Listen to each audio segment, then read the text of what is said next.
Hello everyone, this is Dissonant, and I'm commentating a game of Planetary Annihilation today.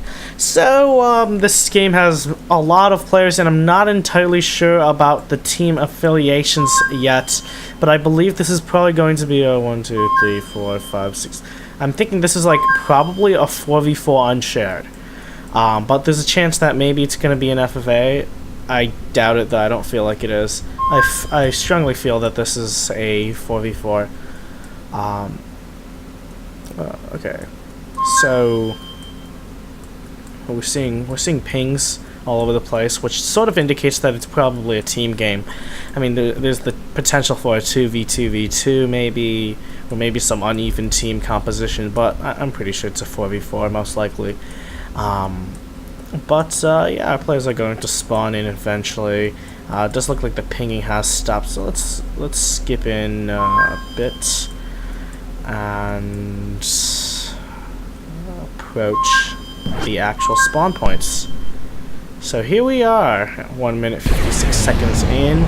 These players have actually spawned, so now we can double check the team compositions, because if we look at what River has and what BluTooth has, he sees himself and 3 others, so this does indicate that there are some teams here.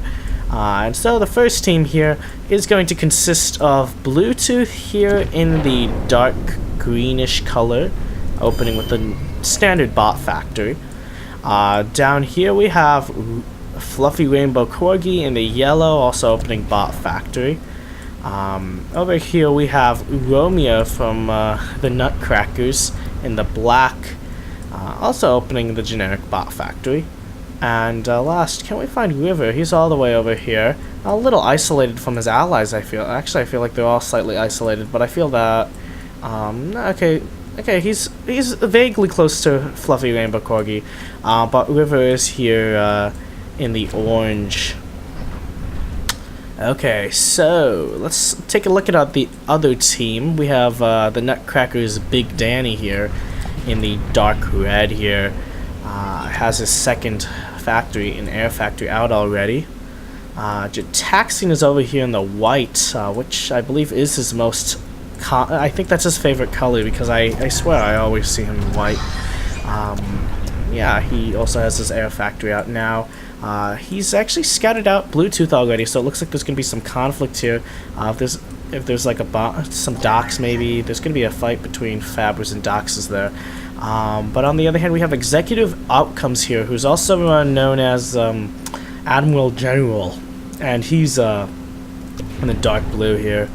What does he have so far? He didn't go for air, actually. It looks like his second factory was vehicle. Now he's building an air factory as a third. That's interesting. Where's Pwn for 2? He's over here. He's starting to reunite with Executive Outcomes here. They're starting to... Oh, though they have found Romeo in the center, though. So it looks like he's starting his vehicle factory as his third. So yeah, looking at the distributions, all the players seem to be wedged between players of other teams.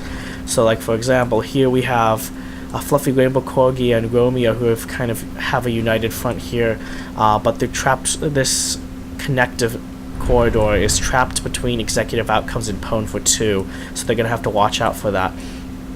On the other hand, over here, Gitaxian, he does border Fluffy Rainbow Corgi, and then he also borders BluTooth here.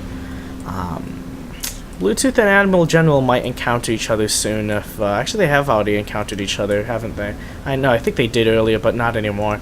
But I think they vaguely have an idea of where each other are because of Allied sight and their previous encounter. So yeah, well, there's definitely going to be a lot of aggression going on all over the map. So why don't we open up this? Yeah, so this could be over here, and okay, that covers 3 players, and this covers the others. Wait, no, oops, whatever. I'm gonna just set this up over here, 'cause there's no hotkeys for that. So that'll give us a sort of pseudo view of what's going on all over the planet. On the other hand, we'll just have to stay vigilant and make sure we know what's going on. So yeah, despite the proximity of all the players to their opponents, I don't feel like there's been too much going on. I feel like everyone's been trying to play safe here. Players trying to unite with their allies at the same time. Fluffy Rainbow Corgi and Romeo, as I said earlier, have succeeded in that. Romeo is heading out over here to fight against Pwn for 2, and I believe Fluffy Rainbow Corgi may offer him some air assistance. Yeah, he does have a decent amount of air. There's no anti-air in here, actually, especially with all the fighters dead. So actually, 4 bombers here is going to be able to do a lot of work here. Inferno almost getting in range of mechs, but yeah, I think overall, ooh, yeah, this is okay. So Faber being killed before it could finish the anti-air turret. So yeah, I'm surprised with the lack of Galata here. I would have expected Fluffy Rainbow Corgi to continue taking out this, because there's a radar and there are 2 mechs. It is vaguely defended by a laser turret. On the other hand, if we what else is going on? Okay, we do have pings going on here. Yeah, so Fluffy Rainbow Corgi is just gonna attack the front line. I mean, okay, that is a lot of exposed energy there, and there's no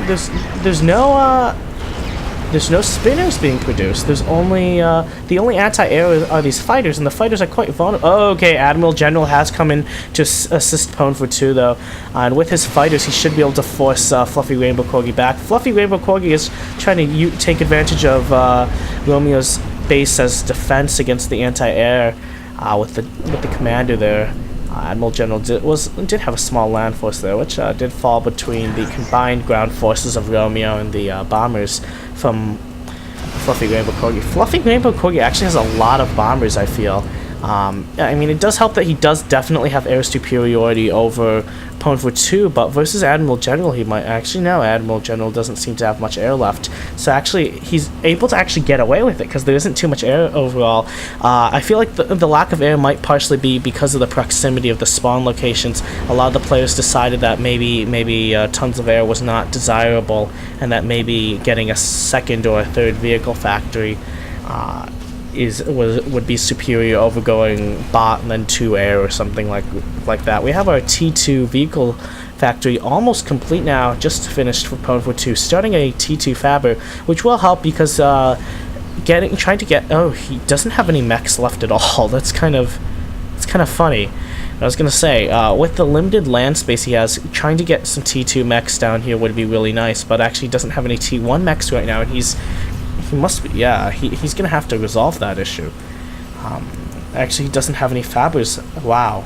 Yeah, so he's in real trouble here. So yeah, it looks like Fluffy Rainbow Corgi is now starting to do some harass against Gitaxian. On the other hand, Gitaxian does have a single spinner still alive here. So unlike Pwn for 2, he does have some more anti-air, some mobile anti-air to be specific. But yeah, it looks like BluTooth is coming in here. Interestingly enough, for some reason he's building drifters. Not exactly. Okay, I guess the lava maybe, but still, I don't feel like the lava's big enough of a thing to justify drifter production instead of just ants. But I guess he decided it was worth it. So most of our players do have seem to have T2 vehicles by now.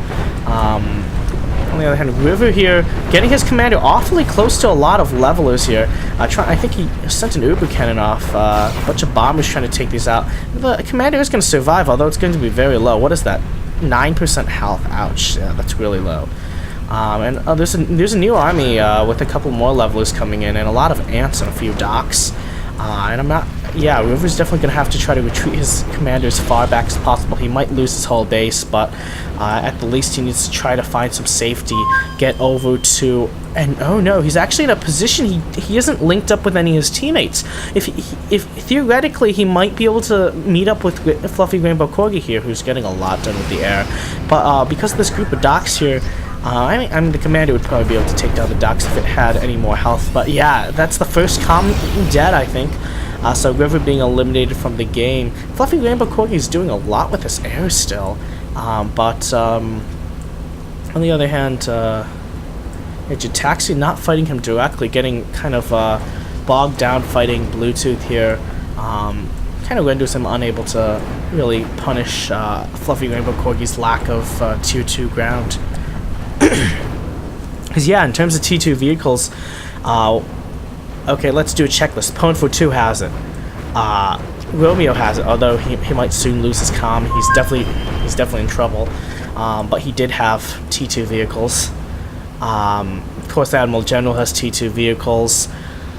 BluTooth has T2 vehicles. Gitaxian, where's Big Danny? Big Danny did, yeah, because he killed River, and even River, I believe, had T2 vehicles. So everyone has had T2 vehicles except for Fluffy Rainbow Corgi, who has gone for the T1 air route, and basically he has almost unchallenged air supremacy because none of the other players really have any significant fighter forces. But he's gonna have to watch out because if he runs into, let's say, a massive storms or spinners, he might be in trouble. And at the same time, he doesn't seem to have. It doesn't seem that he's moved on to T2 air yet. I'm actually sort of curious what he's doing with his eco, because he seems to be floating quite a bit. Because he's only on 3 air factories and a single bot factory, when I feel like with his control of the area, he probably could have went for a bit more. Looks like Romeo's still alive, actually, although I don't know exactly how long he can hold on. He can't run in this direction because of Pwnfo 2. So this is actually really interesting. The end result. Okay, so some bombers coming in to try to save this comm here, and it looks like it's gonna work. It's gonna work. I mean, Romeo's still alive.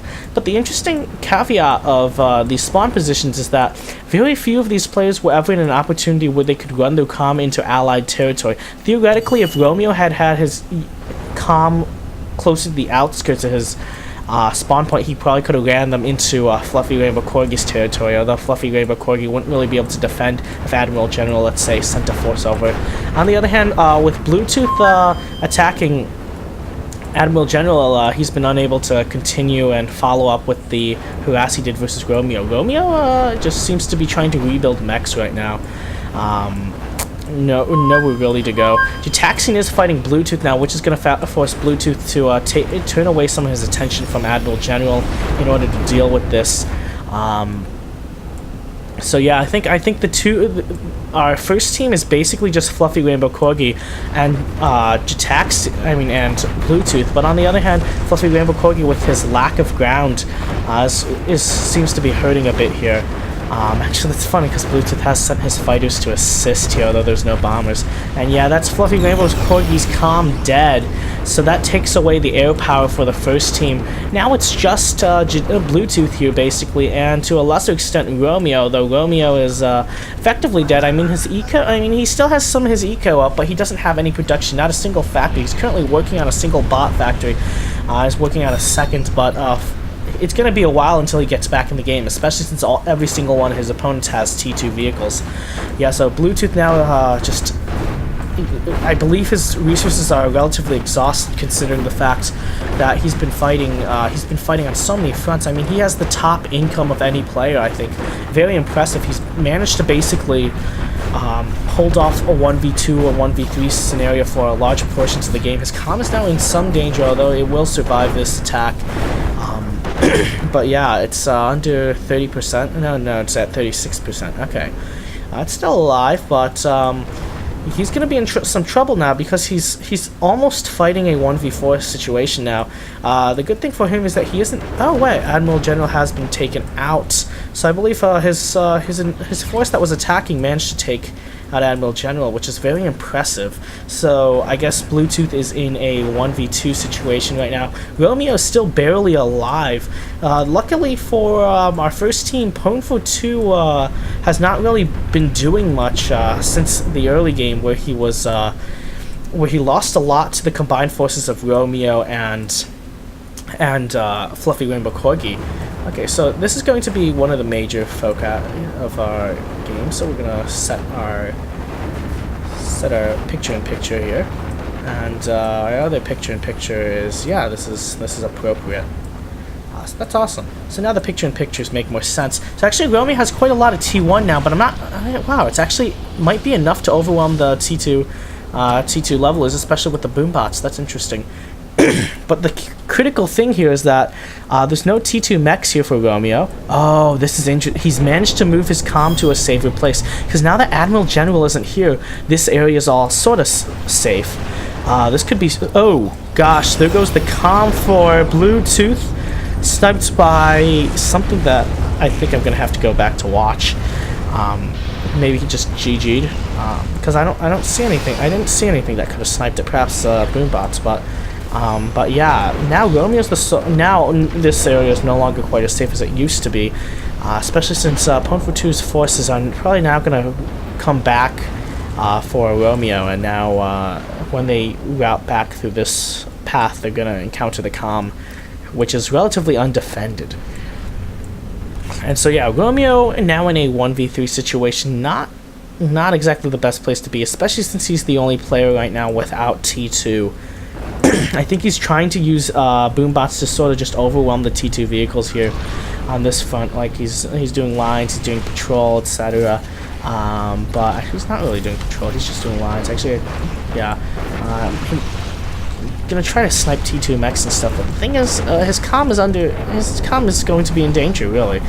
Because also without Pwn4 2's air superiority, it looks like Big Danny and Gitaxian were able to mass up some air in the background, and so they're probably going to be able to have some pretty constant intel and vision on what's happening here.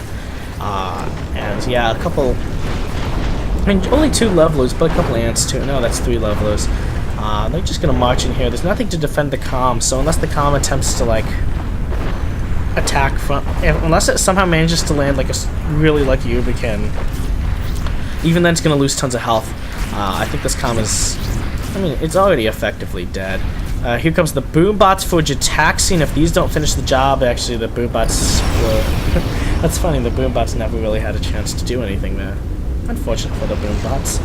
But yeah, that's Romeo dead, so that's the end of this game here. With the winning team of Big Danny, Gitaxian, Pwn4 2, and Executive Outcomes, who did die, unfortunately, for him. I'm actually awfully surprised, because I believe that Admiral General was one of the I felt like he had a rather good position. I think perhaps it was just his focus on Romeo allowed BluTooth, I think, to kind of attack him from the other side and do quite a lot of damage. So yeah, let's just go back real quick to see what exactly killed BluTooth. So we're here now, and we're gonna jump over to Comet full health. I got a couple levelers, just 1 actually, and a bunch of ants. The comm should be able to defend from this. Let's see. Defense. So what happens next? Comm is still alive, but it's at half health. More ants. Maybe a couple more levelers. There's the air, but it's all fighters. There's no bombers in that mix. And here comes the boombots. Okay, so it was boombots, wasn't it? No, but the boombots, I don't think they're gonna land. Oh, wait. Why is the comm... Oh, gosh. If the comm had stayed in that position or moved further back in that way, the boombots would have gotten kind of channeled through this area, where I think the docks would have maybe had a small chance to kill them all, actually. This is a catapult. And catapults aren't too effective, but still... I feel like... Did it get an Uber Cannon off? Because... Okay, so... Uber Cannon? Uber Cannon? Okay. That's unfortunate. Yeah. I feel like the ironic part is that since he was his comm was actually moving into a path that made it easy for the boombots to hit it, because if his comm had, let's say, been moving this way, the boombots would have had to deal... the comm might have been able to kill it. Might have. That's the key. The key word here is might have. I'm not entirely sure if he would have survived, but there was a decent chance. So let's go further and see where Admiral General died, because these are the 2 deaths I'm most curious about, Admiral General and BluTooth, because I missed both of them. I think I got covered every single other death. So it's around now. So yes, it was indeed Bluetooth's aggression. Specifically, it was 2 levelers. No, it should be a lot. Huh. That's a mistake in control. Wait, is this what? Oh my god.